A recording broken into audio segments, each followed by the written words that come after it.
سلام شطوراتي الحلوين. شفتي فيديو لشيف شطور ازاي يفصص الكرنبيط بطريقة مش مستاهلة؟ طبعا زي العادة وانتم عارفين ان انا بحب اجرب كل حاجة فاجربها معاكم في كيسة. طبعا هو عملها في نايلون ستريتش، وعشان احنا اخر الشهر، كنت اخر الشهر طبعا الفيديو مش عارفة انزله امتى، فعملتها في كيسة. كيسة موجودة في كل بيت، كيسة مثلا بتكون أكبر من الكرنبيطة وتضربيها كده ضربة محترمة.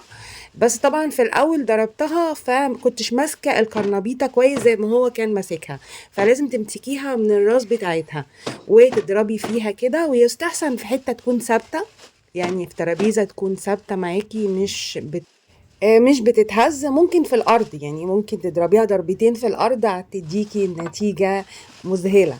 طبعا عملتها وفعلا اتفصصت معايا. انا مش هقول قطعتها، مش تقطيع، يعني تفصيص، لانه فعلا بيتفصص. بس المهم تمسكيها كويس من راسها وتضربيها ضربتين تلاتة كده. كويس، هتلاقيها اتفصصت بمنتهى السهولة المتسهلة زي ما انتوا شايفين كده. طبعا اليومين دول موسم الكرنبيط، والكرنبيط بيدفي، وفي انواع كتيره للكرنبيط: كرنبيط بالبشاميل، كرنبيط بانيه، على حسب اللي بتحبيه. قولوا لي في التعليقات بتحبوا الكرنبيط طريقته ازاي. وطبعا كمان سلطه، بيتعمل سلطه وبيبقى طعمه في منتهى اللذاذه. يلا قولوا لي في التعليقات ايه رايكم في الافكار اللي بنزلها، وكمان الفكره الناموسه دي.